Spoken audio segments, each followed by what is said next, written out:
Well, folks, we are entering in the first NASCAR off-season. Well, actually, first NASCAR break of the season. And what a weekend it was in Richmond, from Cole Custers' dominant Xfinity race to Martin Truex Jr.'s first win of the season. So we have all that and more. And we'll also have some topics tonight that we'll discuss since we are now in the first NASCAR break of the season. His name is Chris. My name is Corey. This is the C+J Speedway review.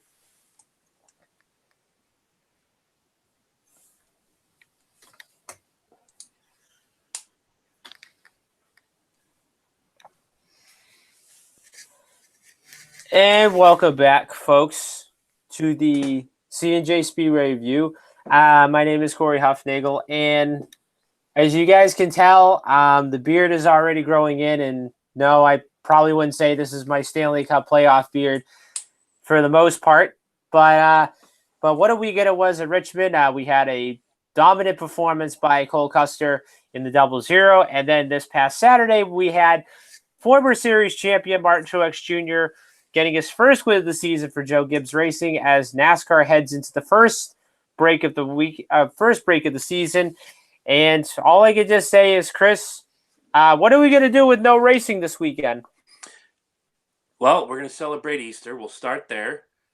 Spend some time, hopefully, with family and loved ones, and perhaps do a little bit of house cleaning in the interim, which I did all sorts of that this weekend, with the exception of Easter being this Sunday.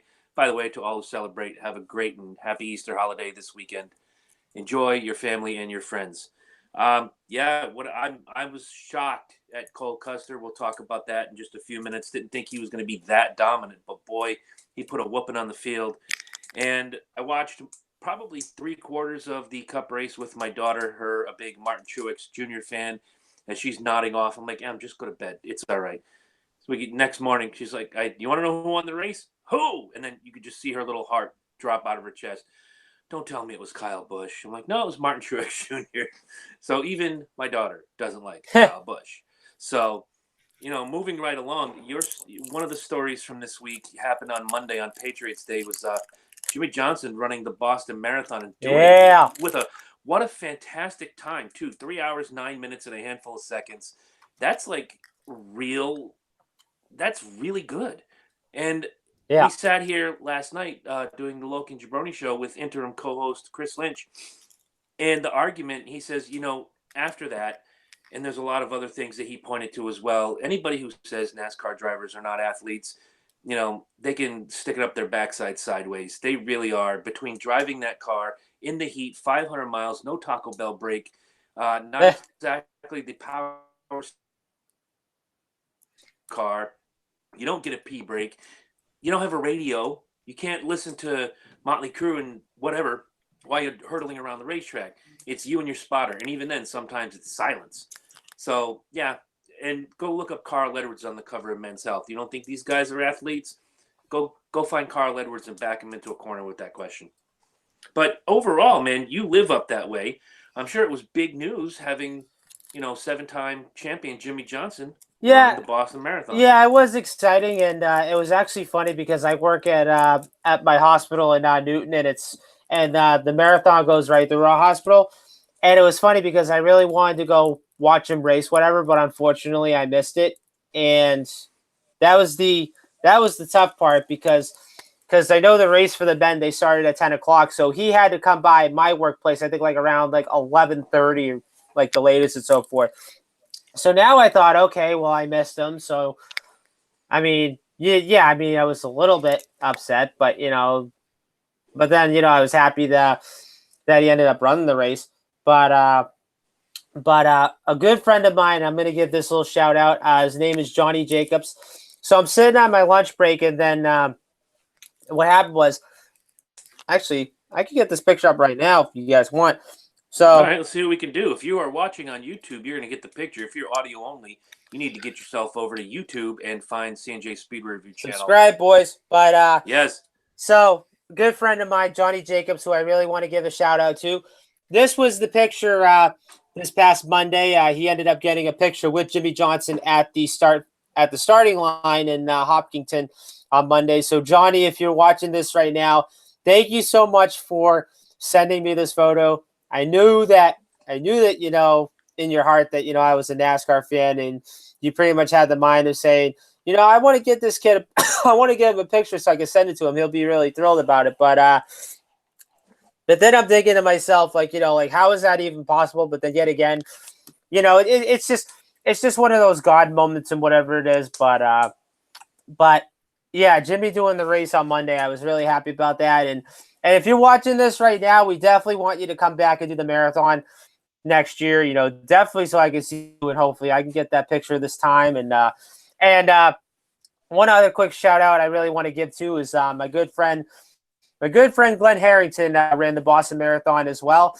He finished the race in about 4 hours and 27 minutes if I'm doing the timing right. But of course, if you don't know Glenn, he's a really great friend of mine. And Chris, this is probably the funny part. So he's a New York fan, but he's a New York Giants fan. So he's all and when I say Giants fan, like he's literally like all out like diehard Giants. Like he's got everything, like the jersey, the hat. He's got like almost everything. And speaking of which, I know we're playing the Giants, I think October 10th, which is a Thursday night game. So that should be interesting. But Glenn, if you're watching this right now, great job running the marathon this weekend. I couldn't be any more prouder, and I love you. Absolutely. Good job by all the participants in the Boston Marathon. 2 quick hits before we get off the marathon bit, and one for your friend Glenn. I'm not going to buy the whole Giants bit until you show me a Mark Bavaro jersey. If you don't know who Mark Bavaro is, you're not on my level. Walk away. Just kidding. First of all, Jimmie's time, fantastic. 3 hours, 9 minutes. Yep. What I didn't know until the coverage on, I think it was NASCAR Race Hub, was that a member of his crew is related to Sean Collier, who was one of the police officers that was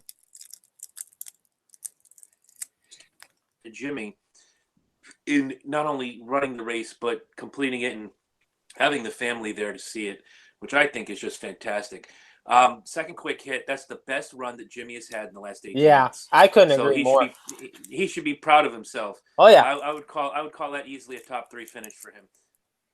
Something tells me I'll bet you that he's going to want to go back next year to go under 3 hours. Okay, and here's another point, and I think Chris made it last night.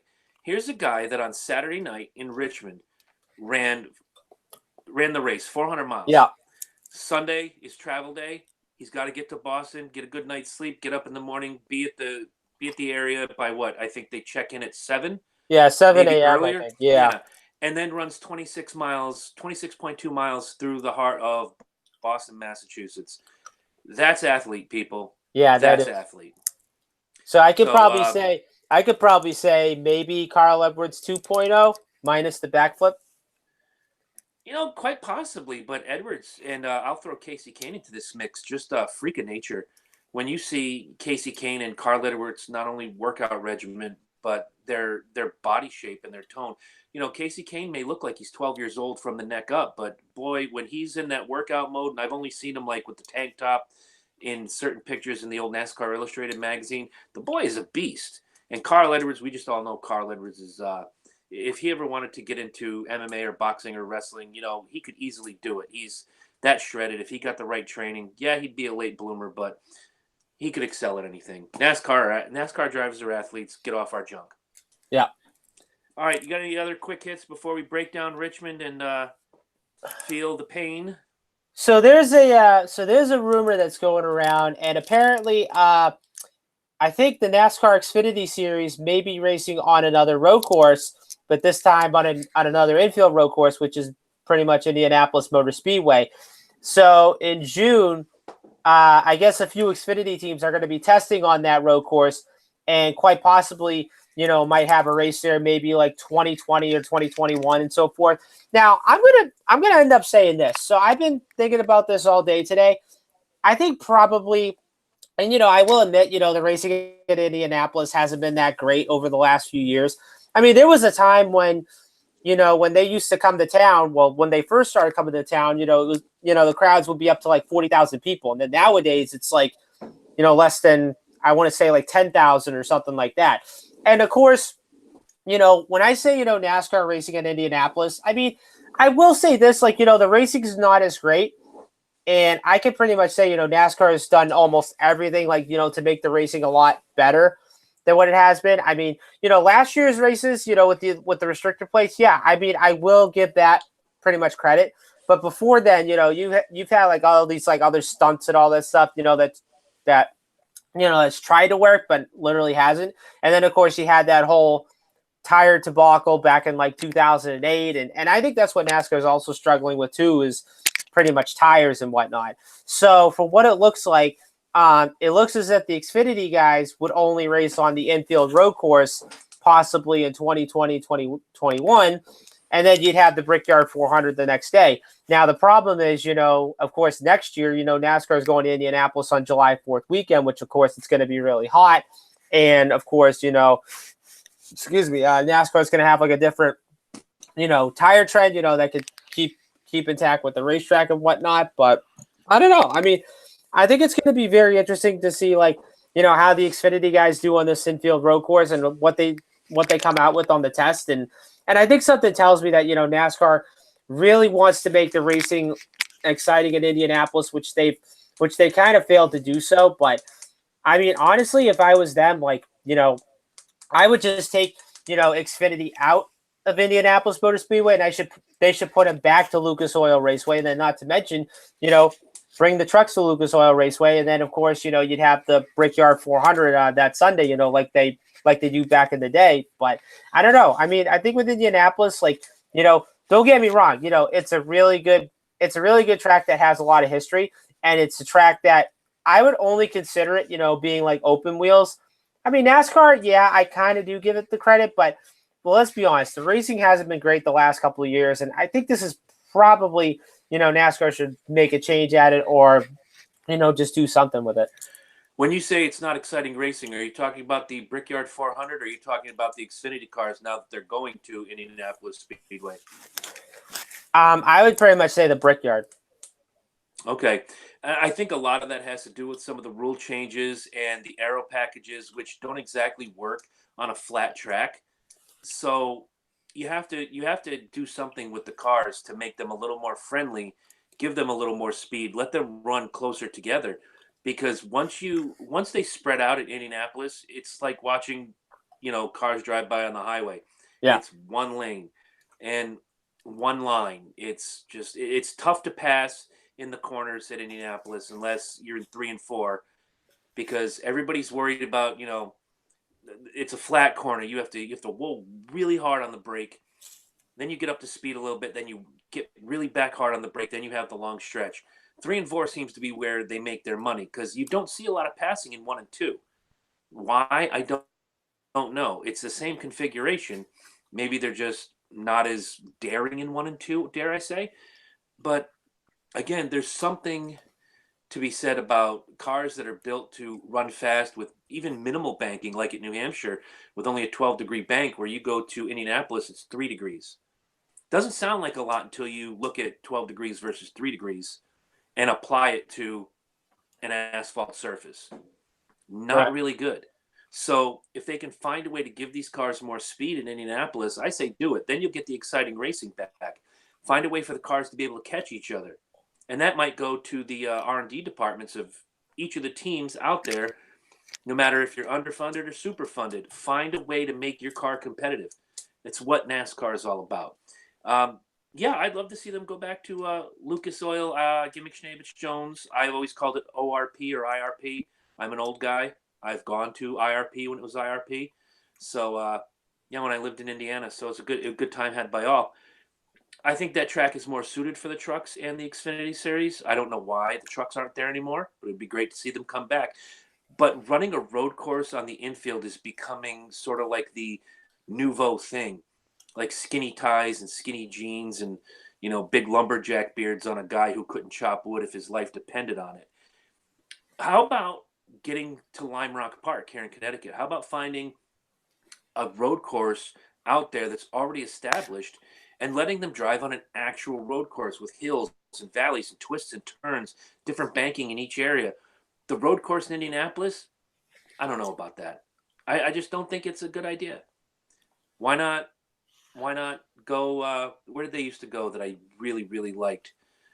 Darn, I can't remember the name right now. And when I think of it, I'll post it on the Facebook page for all you guys. First But there letter. was a great place.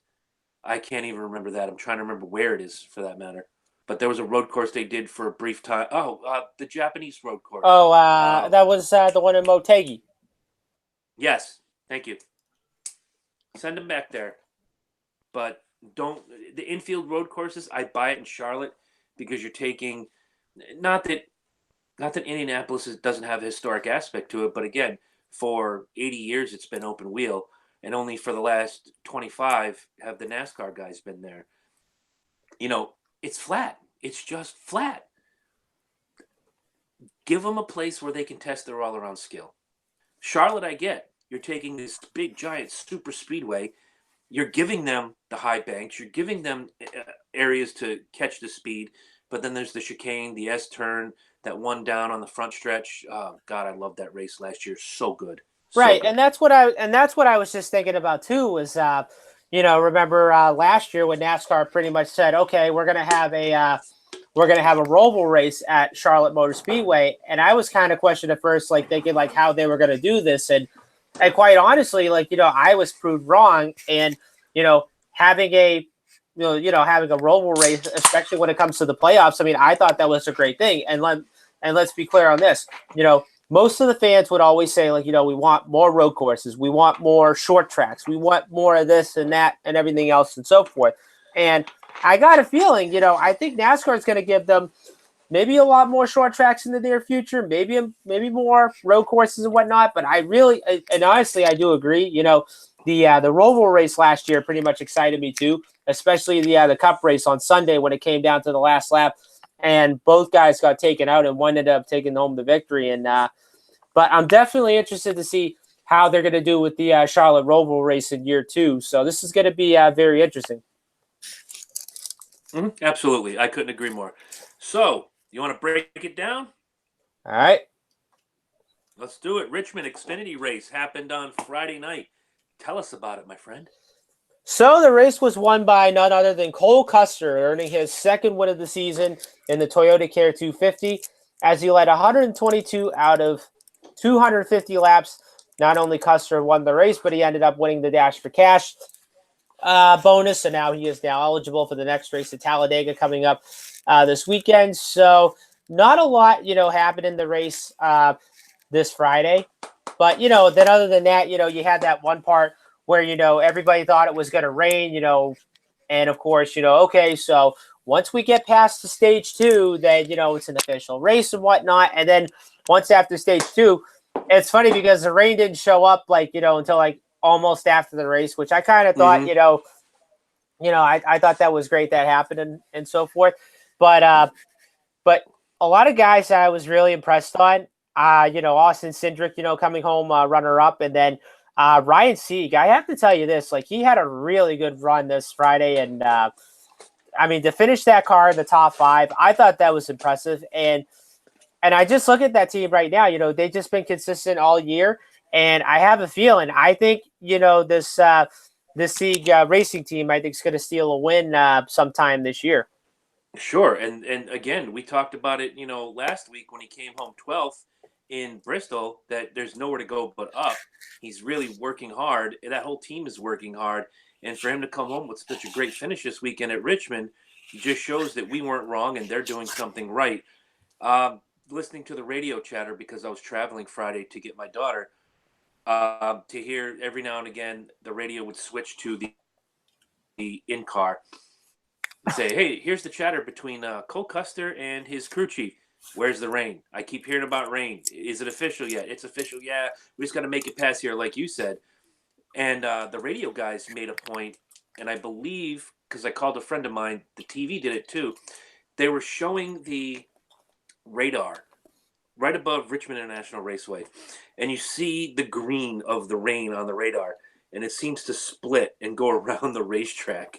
And I was like, you know what? That just proves God loves him some NASCAR just like we do. Yeah. Because if that system had come in, we're not talking about a full race. We're talking about a rain shortened victory for Cole Custer. But hey, the rain held off. It reminds me of Dover some years ago. Me and my buddies went, and we always get the scanner, and Jeff Burton is just owning that race, and he keeps asking, "Where's the rain? Where's the rain? Where's the rain?" This car is dying. Where's the rain? Well, he crosses the finish line at first. He pulls into victory lane, and the sky opened up, and it was just Noah's Ark rain. It was crazy. Yeah. So NASCAR drivers, do not bet on the rain. Whatever you do, don't bet on the rain. Just go out there and run your heart out. Stop asking about it. You have a crew of guys that will tell you, the rain is X amount of miles away. Do you see anything? Do you feel anything? Just let it go. But yeah, I was extremely happy for Cole Custer. His post-race interview, he just seemed relieved. Like, oh, I needed this. And he comes across much like all the Xfinity guys do, except for one guy who wins all the races, who shall not be named, but his initials are Kyle Busch. They all are appreciative of the opportunities they get. And I dig that about the Xfinity Series as well as the Truck Series. And I just look at it, Cole Custer, he only won like pretty much one race a year, I think the last 2 years since he was in Xfinity. But now for this team to get 2 wins this season, I kind of thought about this and I said, I don't think this is Christopher Bell's championship to lose, because I think not only Bell, I think is going to be a one to watch for this season, but you might want to keep your eye on that 00 team as well, because I think, this is a team that can make a run for this championship and could quite possibly, beat Bell for the title this year. I'm not going to hang that hat on Christopher Bell either. I am going to hang that hat right now on the reigning, defending, undisputed Xfinity champion, Tyler Reddick. And when we go into the finishing order, the points, and the picks, I've got a lot of good things to say about Tyler Reddick. Yeah. So, in a strange turn of events, kids, Corey is going to give us the final leaderboard, and then we will go into the points, happies and sad, and the picks. I've got some fantastic graphic data info for you guys when it comes to the picks. You're going to love it. All right. So let's see. Cole Custer ends up winning the race. Austin Cindric comes home in second. Justin Allgaier comes home in third. And then Tyler Reddick fourth. Ryan Sieg in the top 5. Then you have Zane Smith in 6th. John Hunter Nemechek 7th. Chase Briscoe 8th. Riley Herbst in 9th. And Justin Haley in 10th. Other notables, Ross Chastain in 11th, Elliott Sadler 12th, Michael Annett 13th, Kaz Gralla 14th, Dylan Bassett 15th, Christopher Bell 16th. Then you have all the way down Noah Gragson 22nd. And then, of course, last place finisher, well, actually before that, Brandon Jones at 33rd. And then last but not least, Jeff Green. Okay, real quick. I hope I didn't read this wrong. Read back to me the third place finisher. Justin Allgaier. Okay. I transposed some numbers. Doesn't matter. It's all the same when it comes down to it. I guess I'll start. My happy goes to Tyler Reddick. He's showing that the championship last year was not a fluke. He's keeping himself in that top echelon of the standings. He's doing what he needs to do. He could very well, and I know I've said this before, pull a Matt Kenseth, pull a Terry Labonte, come home with a win or two, and take home the championship again this season. He's just doing things right. If he can't win, he's going to be top 5. He's doing all the right things. My sad has to go to I'm going to take Brandon Jones. Not the best run for this kid, and we don't often get to talk about him. When he goes out there, he's usually higher than this. So yeah, that's going to be my sad this week. Okay, so my happy for this one, I'm going to go with Ryan Sieg. Top 5 run for that 39 team, and I honestly, I could say this, I think this team could possibly steal a win sometime this season. And my sad is going to have to go to Noah Gragson. I mean, I really wanted to see this team run pretty well. In fact, of course, Gragson finished second in his debut a year ago, so I really expected better, but disappointing run for that 9 team. Okay, so before we go to the points, let's get to the picks. Really close battle in this one, so let's take it away. Corey, you took Christopher Bell as your lock. He finished 16th. You took Justin Allgaier as your sleeper. He finished 3rd. That's a total of 19. You split that in half. That's a top 10 finish, my man. You come away with a 9.5. I took Tyler Reddick as my lock. He finished 4th. I took Ross Chastain as my sleeper. He finished 11th. A finish of 15. That's a 7.5. 2 points for Chris this week. But the fun is just starting because, again, we're going to go after the cup picks to the point totals, the graphic, and how Corey is whittling my lead away. Where'd you go? You're killing me right now. Okay, so let's give the Xfinity points runoff before we talk about the Cup race at Richmond. All right, so Tyler Reddick leads the way by about 24 points over Christopher Bell. Cole Custer third, only 29 back. Austin Cindric fourth, 63 points behind. Justin Allgaier fifth, 87. John Hunter Nemechek 99. Michael Annett 100 points back. Chase Briscoe 107 points back. Brian Sieg 109 points back, and then Noah Gragson gets the top 10 with 116 points, and then 11th and 12th you have Justin Haley and Brandon Jones. Okay, excellent. So we move right along to the Cup Series. What a fantastic race. Again, I wish my daughter would have had a little more insides to stay up, but, she is an 11-year-old girl. She can't stay up forever. To watch her boy, Martin Truex, let me try that again in English, take that number 19 Toyota to victory lane for Joe Gibbs Racing. Some of the best Richmond racing I've seen in a long time. You had a couple of guys who had the lead for long periods of time. Nobody's lead was safe. Nobody's lead was overly secure. In fact, in the last 6 to 10 laps, I believe we saw Joey Logano creeping. And the one thing on my mind was, I'm going to race people the way they race me. Are we going to see another dust up? Well, I thought of it, as Martinsville all over again. Yeah, exactly. But I think if you look at it, I think Truex's car, he was running a little bit tight near the end of the race because I guess he said I guess one of his tires was worn or something, or I think the car was too tight, and I think that was how Joey got that good run at the closing laps of the race. But I just look at the 19 team and of Truex, and I knew this team was going to win, but it was just pretty much known as when. But now that they have that first win in the bag, I really want to see how they do. And as of now, I know all three of the Gibbs guys are locked into the playoffs based on wins.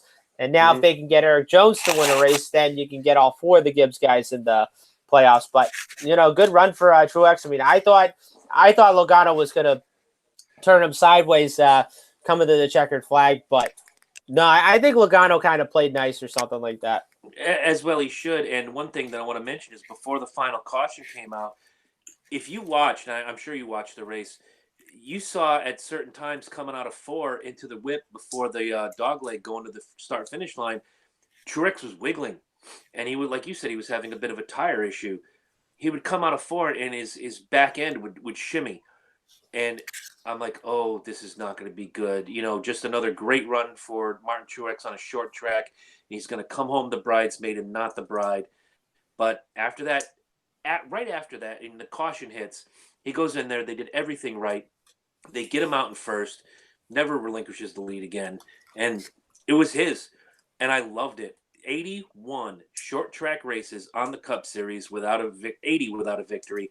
Run number 81. He brings the car to victory lane. I enjoyed it. It was nice to see, good runs by a lot of different guys that I'm sure we'll talk about. Mr. Invisible found his way to 4th place, so congratulations to him.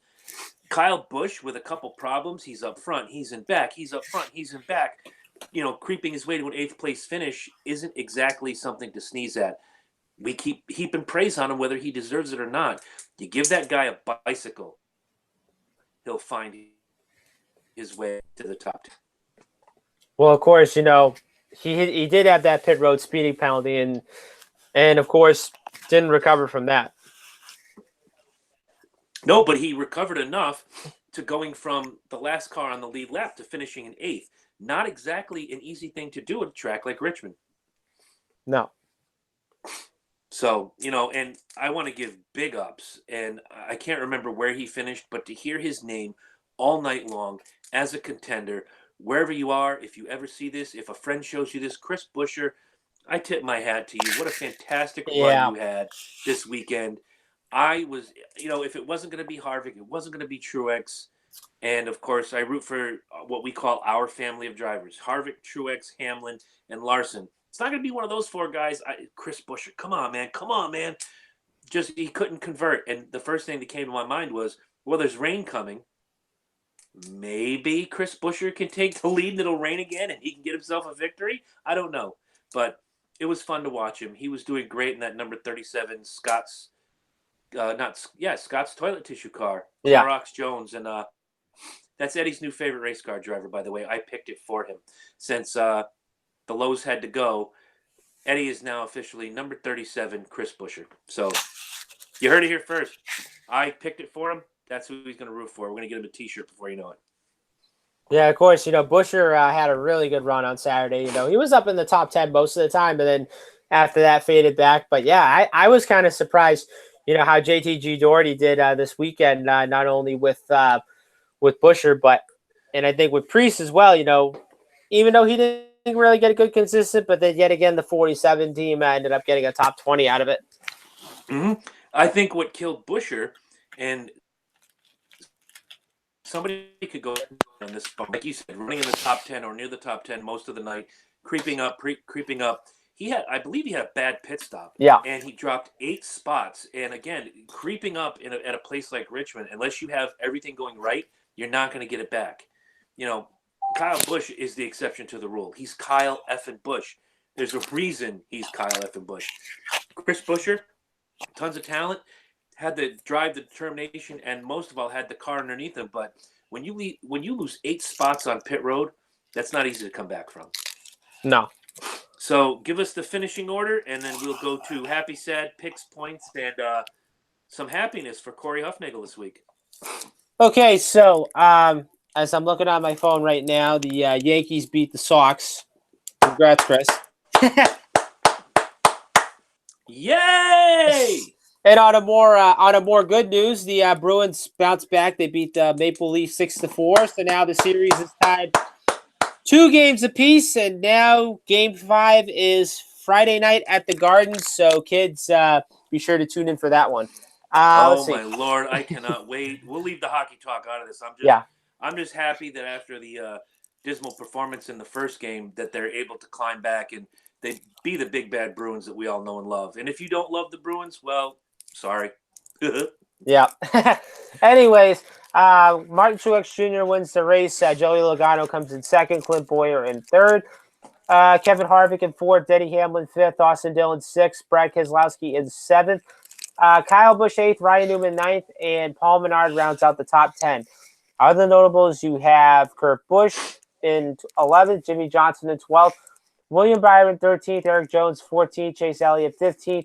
Ricky Stenhouse Jr. 16th, Alex Bowman 17th, Daniel Suarez 18th, Daniel Hemrick 19th, Ryan Preece in the top 20, Ty Dillon 21st, Chris Buescher 22nd, Eric Almirola 23rd, Matt DiBenedetto 24th, Ryan Blaney 25th, Bubba Wallace 27th, David Reagan 28th, Matt Tiff 29th, Jed Burton 31st, and last but not least, you have Michael McDowell in 36 and Kyle Larson 37. All right, well, my happy is going to go to Clint Boyer, another guy that I've been talking up a lot this year. Had a great car. He really did. He just didn't have enough to take on the Logano's or the Truexes of the world. But again, another great showing for that 14 team. Again, he's going to be a guy that's going to quietly ease his way into the playoffs. I think he's going to win this year, and I think you're going to see that win come at a short track like Dover, or perhaps, let's see, where else could he pick up that victory? New Hampshire. He could do it in New Hampshire. Yeah. But Boyer's going to visit victory lane. He's my happy for the week.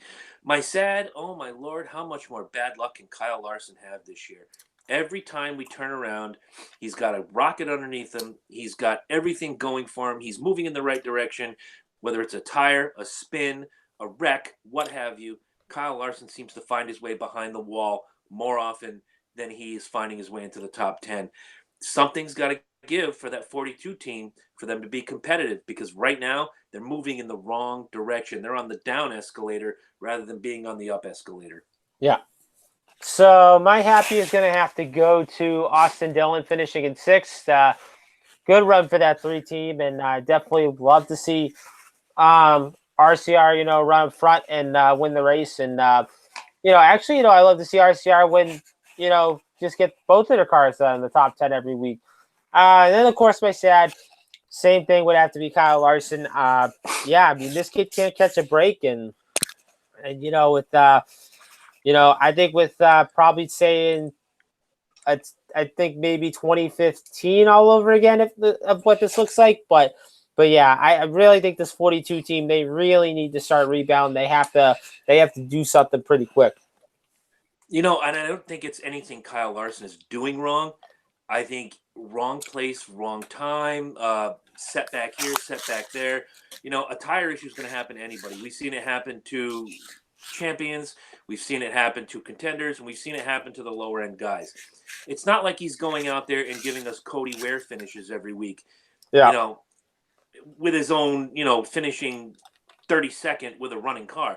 Kyle Larson is blowing a tire. He's spinning in something. He's getting wrecked by someone. He ends up behind the wall. I don't think this is all Kyle Larson's fault. I do think it's frustrating because, again, if you put yourself in Kyle Larson's mind, the kid's got to be thinking, when is the other shoe going to drop? Last week we hit the wall, or last week we blew a tire. What's going to happen this week? That's not how you want to think. You want to think, this week I'm going to go out there, I'm going to whip everybody, and I'm going to take home the trophy. I'm going to get the win. I'm going to get the sticker on my car, and I'm going to punch my ticket to the playoffs. I think that maybe all this bad luck is taking its toll psychologically on Kyle Larson, and until he shakes that demon, it's just going to keep going down. Right. So now that we have that out of the way, let's go to the picks, and I will start with Corey Huffnagel. Corey took Kyle Busch as his lock. He finished 8th. Took Chase Elliott as his sleeper. He finished 15th, and he took Mr.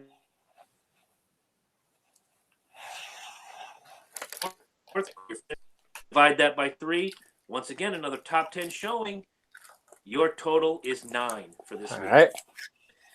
I took Clint Boyer as my lock. He finished 3rd. I took Kevin Harvick as my sleeper. He finished 4th. And I took Eric Almirola as my hopeful. He finished 23rd. That's a finish of 30. You divide that by 3. And by 1 point I lose. I come in 10th. Respectable run. But Corey gets the 3 points for the Cup Series this week.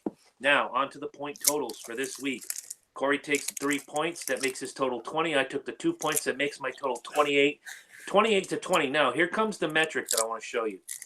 In Las Vegas, we'll start at Daytona. Daytona, Corey comes home with 4 points to 2 points. That was your lead for the season right now. Right now. And I said it earlier. I said, Corey's going to sneak up on me. He's going to take the lead, and I'm going to end up buying him a shirt in November. Yeah. In Atlanta, we evened up 6-6. In Las Vegas, through basically Vegas through last week at Bristol when you shut me out. It's been the anti-Corey Huffnagel week. So from Las Vegas to now, here's the point deficit. You were behind by 4. Go to Phoenix, you're behind by 9 after Phoenix. After California, you're down by 10. After Martinsville and Texas, you were down by 14. After Bristol, you chopped 5 points off of that. You're down by 9. And after Richmond this week, you're down by 8. Do you see the trend here, guys? He took a beating for a couple weeks. Now he's easing his way back up. This is going to be fun, especially next Thursday when we talk about Talladega. We make our picks, predictions, and just have fun at the second biggest crapshoot on the circuit, the other being Daytona.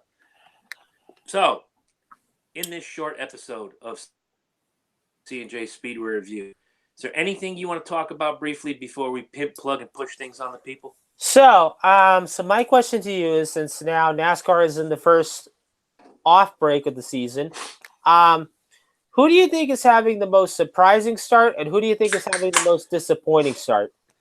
Well, disappointing obviously goes to Kyle Larson.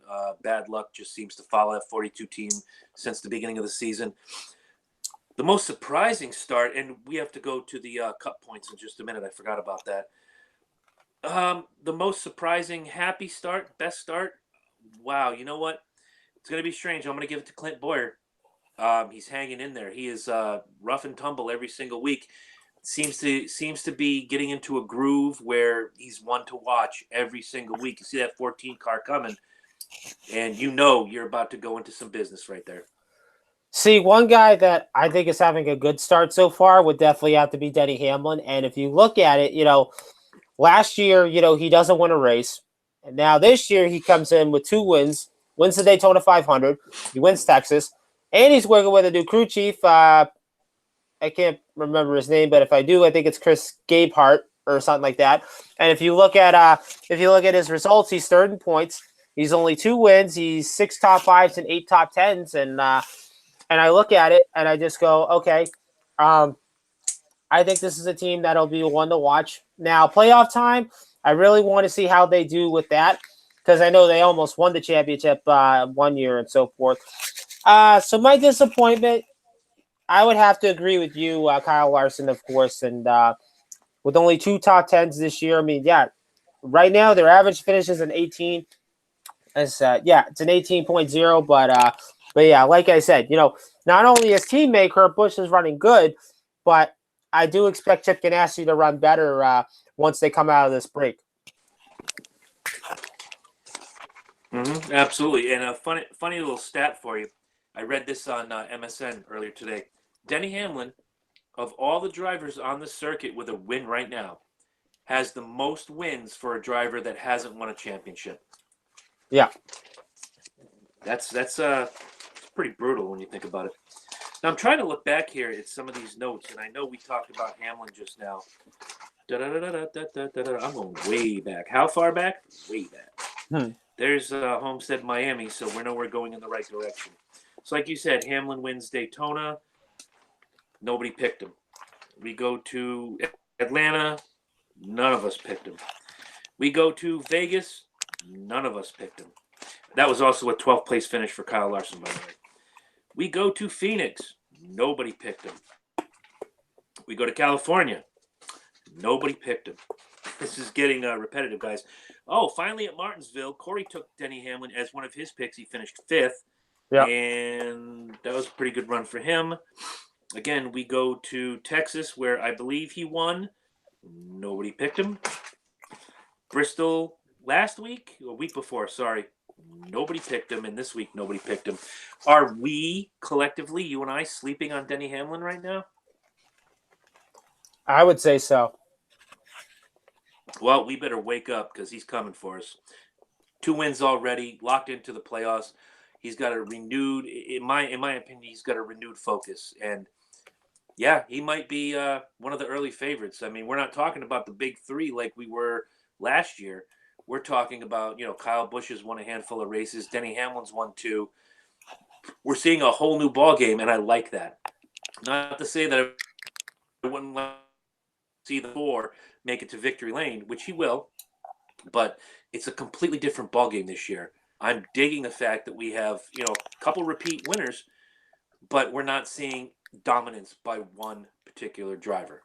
Right, and I think with this new aero package, of course, it's mostly been Gibbs and Penske that have figured this out. But I think if you look at it, like every week, it's either a Penske driver or a Gibbs driver that's been either leading laps or winning the races and so forth. But I will say this though, I think Stewart-Haas Racing, they're right up there, but they have to start closing the deal because obviously, of course, it's still early, but then yet again, like they really need to show me something. Sure, and like we talked about, I think it was last week or the week before, I really do think Stewart-Haas Racing has the package figured out. It's not so much the aero; it's for them. It's just opportunity. Yeah, they're not giving the guys enough speed. Maybe there's something going on that maybe we don't know about that is keeping these cars from gaining victory. Quick question for you, because you have stats in front of you before we go to the Cup points and close out. Yep. I'm trying to do the math in my head real quick before you. I think only Gibbs and Penske have won this year. Yes. All right. Well, there you go. No other winners outside of Joe Gibbs or Roger Penske. So, you might be right on the whole figuring it out thing, or are they just giving the guys a little more speed and they're creating better opportunity for themselves? I would say probably creating speed, but yeah. So if you look at it, Kyle Busch only has 3 wins this season, while Hamlin and Keselowski only have 2, and then Truex and Logano only have 1. Right. So, hey, again, I dig parity, but right now with only 2 teams taking home all the victories this year, it's going to be tough to turn a blind eye to those teams. I know there's people love their team. They go, especially me. I'm also, if I see a Stewart Haas guy in the front, regardless of who's driving the car, I'm like, all right, Stewart Haas, let's do this. But I'm always gonna have a soft spot in my heart for Penske Racing. Joe Gibbs, he's Joe Gibbs. Come on, I don't care who's driving for him. He's Joe Gibbs. You gotta Yeah, love Joe Gibbs. of Everybody course. loves Joe Gibbs. Even the devil loves Joe Gibbs, and the devil hates everybody. Yeah, So, it's hard to hate against those 2 teams. They're doing it right this year. absolutely. So why don't you give us the Cup Series point standings, and then we will pimp, plug, and push to the people. Okay, so Kyle Busch leads the points with only 3 wins this season. Joey Logano second with only 20 points behind. Denny Hamlin third, only 34 back. Kevin Harvick 51 back in fourth. Keselowski top 5, 87. Martin Truex Jr. in sixth, 89 points back. Kurt Busch in seventh, 113 back.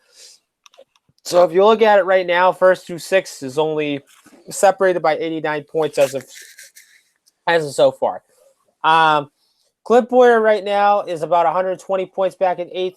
Ryan Blaney ninth, 123. Chase Elliott 133 in 10th. Eric Almirola 11th, 140. Daniel Suarez in 12th, 165. Jimmie Johnson 166 in 13th. Austin Dillon in 14th, 184. Ryan Newman 15th, 184. So tied for 15th. And then Paul Menard has the last spot in 16th at 187. Okay. So, Corey, do you have anything you want to pimp, plug, or otherwise push on people? So keep watching us on the C&J Speedway Review. We are on YouTube. Make sure you look us up, subscribe, and hit the bell. Facebook, look us up. Of course, just search us, whatever, like us and like our page. And then Twitter, we are at CJ_Speedway. Instagram, we are at CJ Speedway. So make sure you tell your friends, tell that's someone, who's a NASCAR fan to watch our show. And all I can just say is, congratulations to the runners in the Boston Marathon, including Jimmie Johnson, who ran it in about 3 hours and 9 minutes. And then, of course, my friend Glenn Harrington at about 4 hours and 27 minutes. And it's actually kind of a funny story because I texted him. I said, that Jimmie Johnson's running the marathon this year. And if you do see him, tell him I said hi and all that stuff. So then after the marathon was over, I think it was like yesterday and whatnot. And I texted him. I said, "Hey, did you see Jimmie Johnson at the marathon?" He said, "No, but my sister did." And and of course, Glenn's sister Angela, she's a huge NASCAR fan, and I think we mentioned her name once before and whatnot. But I think he told me that her favorite driver, I think, was Dale Jr. and all that stuff. I forget what her favorite driver is now, but I think that it is. And so forth. And excuse me. And since it's Easter coming up, I want to wish my family a happy Easter. I want to wish all my friends a happy Easter. Chris, I want to wish you and your family a happy Easter, especially Eddie as well.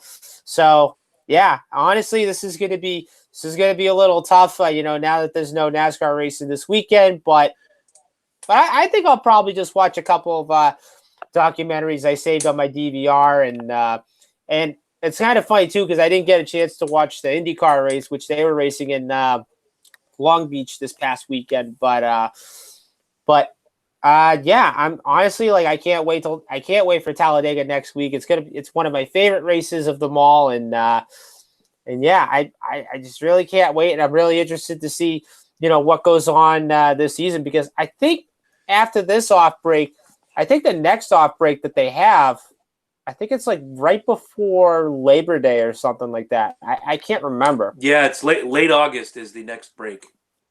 Yeah. So once again, to you and your family, Eddie's family, all of you guys as well, happy Easter. Hope you have a safe and happy holiday. I want to give another shout out to my brother who had a birthday yesterday. His name is Matt, and he was a big NASCAR fan. Don't know how much he's watching now. I know, again, grew up a Dale Jr. fan. I believe, I can't remember who he rooted for before that, but always been a big Junior fan. Still wears the 88 gear all the time. You see his pictures on Facebook. He's always got his little 88 cap on. If I'm doing my math right, 43 years old. So, yeah, bro, you're getting old, and it's okay. There's a spot for you on the short bus with us. Bring your cane and bring your dentures, man. We're all here. My brother is also a big Red Sox fan. And in football, he leans towards his wife's team. Brandy is a Washington Redskins fan, which, all fine and good. I have nothing against the Redskins. He grew up and loved the Cleveland Browns for years and years. No accounting for taste on that one, but just a good guy, and I want to wish him a happy birthday. So, little shout out to him. If you're a music fan, nice logos for you. We made an ultimate album. We each took an artist and took 10 songs, made the ultimate disc by that band, and each one of us donated a bonus track. So, if you're a fan of music, check it out. You'll have a good time. And beyond that, I really don't have much else. I mean, I'm here now. My daughter's here for the week, and we're having a good time. It's always great to have her here. And just going to enjoy the weekend. I work, obviously. I'm going to work Saturday, but Sunday I'm off, and then Monday I bring the midget home. So it's just a good time to reflect, be with family, and don't forget the meaning of Easter. I'm not going to get overly religious on you guys, but Easter's a very special holiday, and you should all be grateful that we live in such a world that has such a freedom, that especially in this country where you can feel free to exercise your religion, or if you're not religious, you can exercise your lack thereof. One thing I want to impart upon you is don't ostracize, chastise, or otherwise demonize somebody for their beliefs, especially when it comes to religion. It means something to people. If it doesn't mean anything to you, that's all well and good. But there's no reason to pick on someone or give someone a hard time because they're Christian, Catholic, Protestant, Lutheran, Jewish, even Muslim. And remember, guys, Muslims are religion. It's not a race. Let's try to get that across before you start getting on Facebook and saying stupid things. Right. So with that, we now go to the two most famous words in our podcast history. Corey, what do you got to say? Good night. Is your cat screaming? I tried to make my cat say good night, but yeah, she tried to claw me there for a minute.